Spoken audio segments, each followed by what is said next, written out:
Hi, welcome in this new episode of Art Journaling in Motion. As you can see this week, I'm working in my Moleskine journal. I have lots and lots of pages left, so working every week in it. But right now I'm just smudging my tools and myself with sage. It is a ritual I do every time before starting my creative session. You can see right there that I already had the pages with some paint and texture, but I really wanted to start a new spread.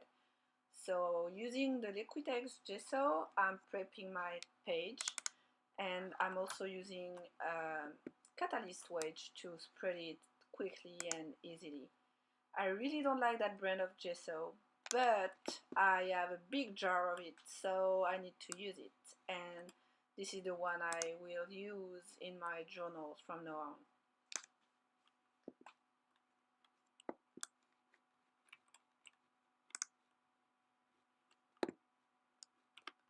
This is my box of texture tools, and I'm using bubble wrap to add some texture in the wet gesso.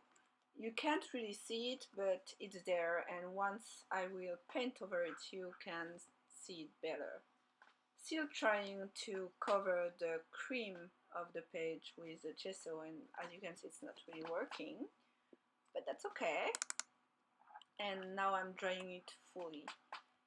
For this spread, I decided to play with paper, so I picked some random book paper and tissue paper that I am applying with some soft gel medium because it's the easiest and best glue I find.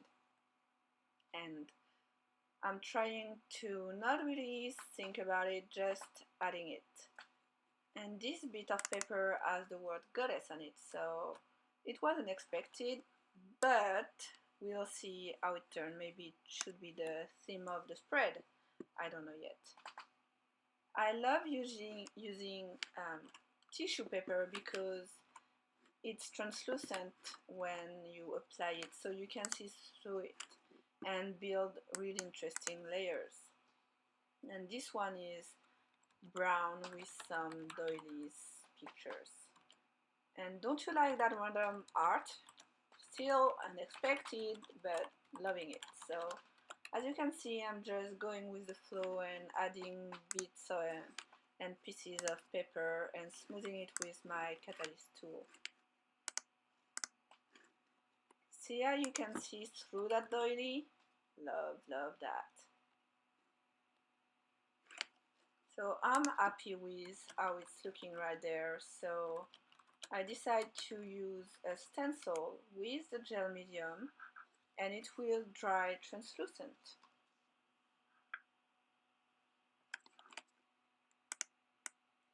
Just there, we'll see how it goes. And the catalyst tool is really nice to play with your stencil, so I love when one tool can be used for several uses. Now that it's dry, I decided to play with Finnabair clear gesso and see how it goes. As you can see, I opened the jar and it spilled all over my fingers, but that's okay. I'm playing with it and I didn't really know how it will be because the clear gesso I use is not the same.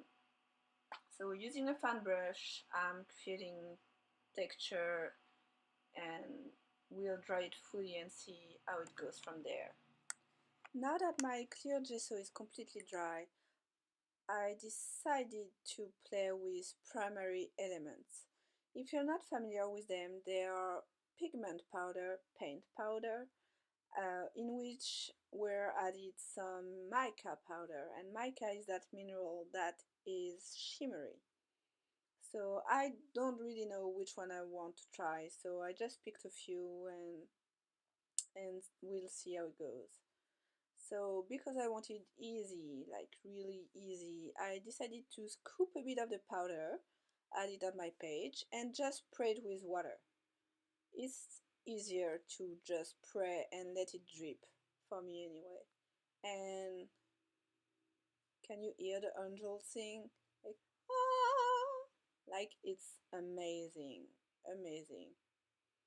That copper with this green kind of shimmer is just amazing. So now I'm drying it because I didn't want it to mix with the next one. Can you see that? Just love that. Love, love, love.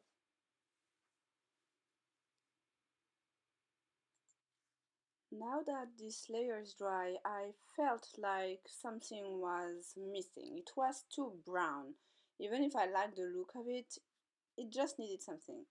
So I picked that green jade green pigment, and this time I decided to spray with water first, and then with my fan paintbrush just dab dab dab here and there to add that pop of color that I felt was missing until then.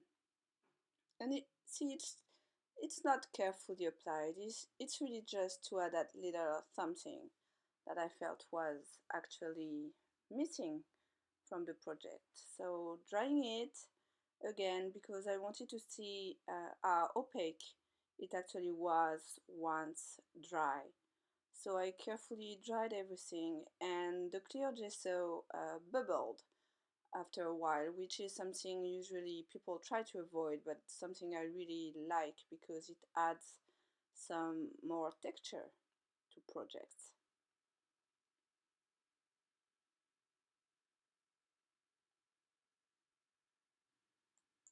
Now that everything is really dry, I decided to take one of my big brush from Faber-Castell, their pit pen brush. I wanted to go with a fountain brush first, but because of the texture, I wasn't sure it would actually work, and because it was quite a long quote, I didn't want to struggle, so I went easy. And it's a quote I found while googling goddess quotes, and it's a quote that says, "Let my worship be in the heart that rejoices, for behold, all acts of love and pleasure are my rituals," by Doreen Valiente. And it's a quote I think that really was going with the theme of goddess. I'm sorry for the blur. I thought I did the focus again. So now I'm just doing some platters with some of my Lindy Stem Gang colors just to finish it up because you know me, I love my splatters and I love my shimmers. So I went for a denim blue, a gold, and you'll see a red and gold. Just to, I don't know, it adds that finishing touch that makes all the difference. So that's it, easy peasy. Thank you for watching. Bye.